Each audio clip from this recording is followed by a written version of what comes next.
Hello दोस्तों, नमस्कार। मैं संदीप आपका अपने YouTube चैनल संकल्प विद संदीप में पुनः एक बार स्वागत करता हूं। दोस्तों, आज हम लोग संविधान का पहला चैप्टर स्टार्ट करने जा रहे हैं और इसमें हम लोग आज पहले प्रस्तावना को देखेंगे, फिर धीरे धीरे इस कड़ी को हम आगे बढ़ाएंगे। प्रस्तावना की बहुत सी ऐसी बातें हैं जिनको थोड़ा सा अगर ध्यान दिया जाए तो जल्दी याद भी हो जाते हैं और हमारे परीक्षा में यहाँ से प्रश्न भी पूछे जाते हैं। तो आइए आज हम लोग प्रस्तावना से चीजों को देखेंगे। इसमें संविधान की प्रस्तावना, यही से हम लोग अपना शुरुआत करेंगे संविधान की प्रस्तावना से दोस्तों। सॉरी।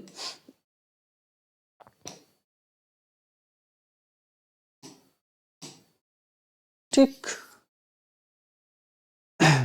संविधान की जो प्रस्तावना है दोस्तों, वो अगर पूछा जाए या इसी को हम उद्देशिका कहते हैं यानी प्रेम्बल कहते हैं, ये कहां से लिया गया है तो अमेरिका से लिया गया है। इसकी शुरुआत कहां से होती है दोस्तों? तो इसकी शुरुआत होती है हम भारत के लोग, हम भारत के लोग, यहीं से इसकी शुरुआत होती है। हम भारत के लोग, we the people of India, we the people of India. और प्रस्तावना कहां से लिया गया? अमेरिका। दोस्तों, 13 दिसंबर 1946 को प्रस्तावना को संविधान सभा में जेएल नेहरू द्वारा प्रस्तावित किया गया, रखा गया। लेकिन इसको स्वीकार कब किया गया? इसको स्वीकार किया गया 22 जनवरी 1947 को। 22 जनवरी 1947 को इसको स्वीकार किया गया था। प्रस्तावना का अगर पूछे प्रश्न कि प्रस्तावना का विचार कहां से लिया गया दोस्तों, तो प्रस्तावना का विचार जो है वो यूएसए से लिया गया। कहां से लिया गया?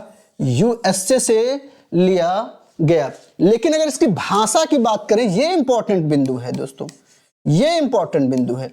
अगर वो भाषा को पूछे कि भाषा और विचार, ध्यान दीजिएगा, विचार यूएसए से लिया गया और भाषा जो है वो प्रस्तावना की भाषा कहां से ली गई? तो प्रस्तावना की भाषा ऑस्ट्रेलिया से ली गई दोस्तों, ये ध्यान रखना है आपको। ठीक, तो प्रस्तावना कहां से लिया गया है? तो अमेरिका से लिया गया है।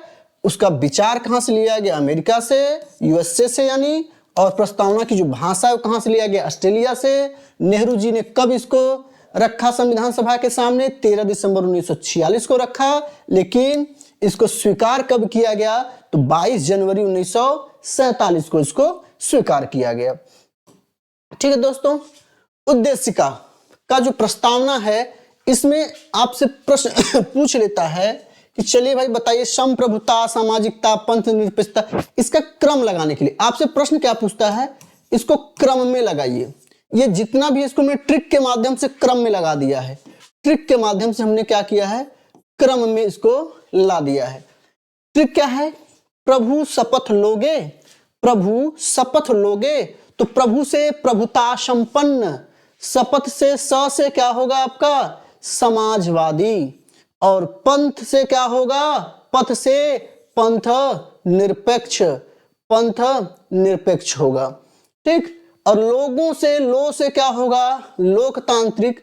और गण से गणराज्य। ये इसका सीक्वेंस है दोस्तों, ये क्रम लगाने के लिए आता है। प्रभुता संपन्न में आप क्या समझते हैं? प्रभुता संपन्न से, तो प्रभुता संपन्न से अर्थ होता है कि आंतरिक और बाहरी, आंतरिक और बाहरी शक्तियां किसके हाथ में होंगी? संसद के हाथ में होंगी।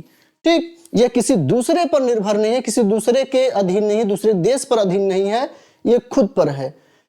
भारत में नाम मात्र का राष्ट्रपति होता है और वास्तविक शक्ति किसके पास होती है? तो प्रधानमंत्री के पास होती है। और कानूनी संविधान, कानूनी क्रियाकलाप की शक्ति किसके पास है? तो संविधान के पास है दोस्तों।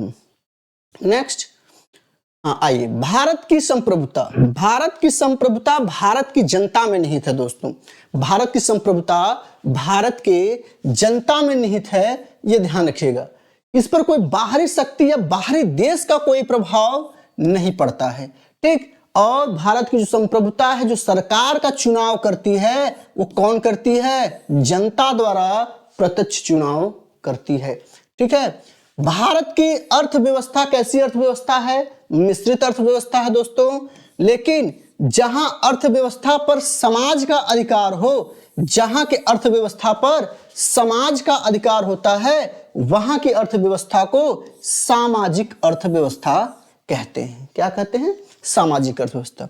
अगर हम बात करें सोवियत संघ की और यूनाइटेड स्टेट की यानी यूएसए की, अमेरिका की, तो वहां की अर्थव्यवस्था, सोवियत संघ की अर्थव्यवस्था यानी यूएसएसआर की अर्थव्यवस्था क्या है? समाजवादी है, जबकि यूएसए की अर्थव्यवस्था क्या है? उदारवादी है। और भारत इन दोनों को मिलाकर क्या है?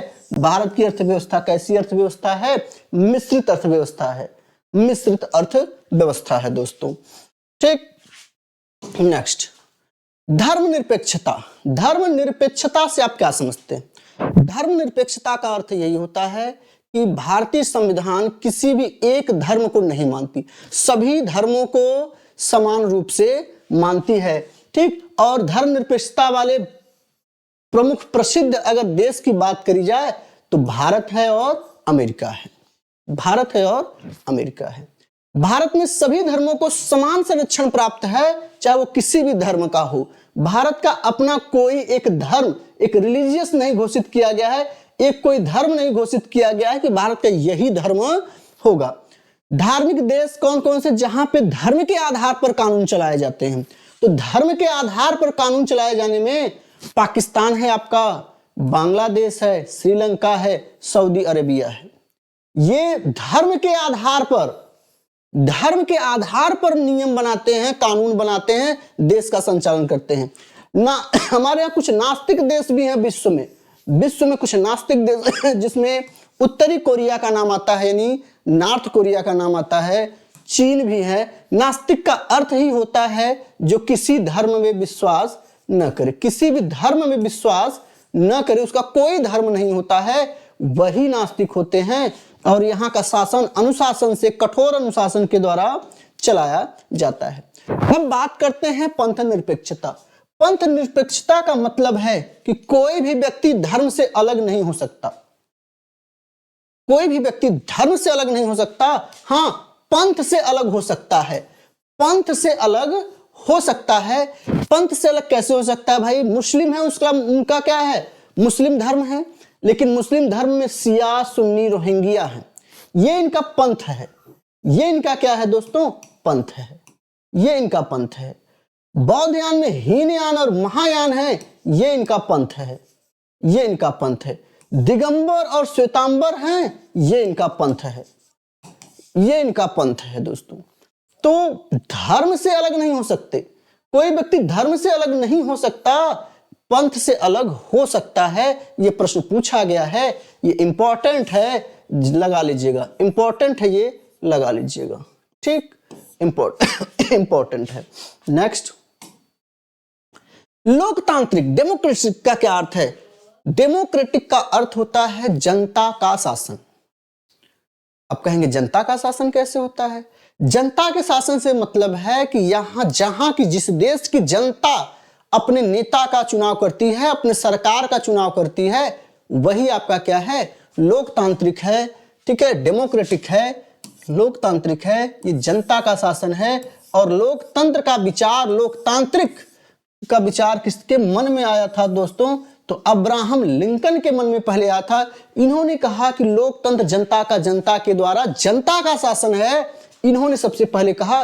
तो कभी कभी तो आपसे कोटेशन ही पूछ लेता है कि यह किसका है, तो ध्यान रखिएगा, अब्राहम लिंकन का है। किसका है?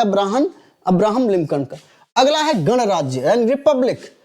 कहने का मतलब कि गणराज्य, भारत एक गणराज्य भी है। क्यों? क्योंकि यहाँ क्या है, इसका एक राष्ट्राध्यक्ष भी चुना जाता है, राष्ट्राध्यक्ष द्वारा भी शासन किया जाता है, यानी कि राष्ट्रपति का चुनाव हमारे यहाँ होता है। तो ये तो गणराज्य हो गया। ठीक, हमारे संविधान में प्रस्तावना में 3 प्रकार के न्याय की चर्चा की गई है। कितने प्रकार के न्याय की चर्चा की गई है? 3। कौन कौन से 3 हैं? सामाजिक न्याय, आर्थिक न्याय और राजनीतिक न्याय। कभी कभी सीक्वेंस लगाने के लिए भी दे देता है, तो इस सीक्वेंस में ही है दोस्तों, इसको आप ध्यान दीजिएगा, इस सीक्वेंस में है। स्वतंत्रता की बात करें तो कितने प्रकार की स्वतंत्रता है? तो स्वतंत्रता में भी आपके 5 प्रकार की स्वतंत्रता है। कहता है कि विचारों की स्वतंत्रता है, अभिव्यक्ति की स्वतंत्रता है, विश्वास की, धर्म या आस्था की स्वतंत्रता, किसी भी धर्म को आप मान सकते हैं, उपासना कर सकते हैं, पूजा पाठ कर सकते हैं, तो स्वतंत्रता है। ये ध्यान दीजिएगा, यहीं से आपको कंफ्यूज करने के लिए ऑप्शन में देता है जहां से हमें दिक्कतें होती हैं। ठीक है, तो विचार, अभिव्यक्ति, विश्वास, धर्म, आस्था और उपासना, और 3 प्रकार की समानता भी देता है, आर्थिक समानता, सामाजिक समानता और अवसर की समानता। आपसे एक प्रश्न पूछा जा सकता है कि संविधान के प्रस्तावना में कुल कितनी बार संशोधन हुआ? संविधान के प्रस्तावना में कुल कितनी बार संशोधन हुआ? तो दोस्तों ध्यान रखिएगा, संविधान की प्रस्तावना में अब तक कुल केवल 1 बार संशोधन हुआ है।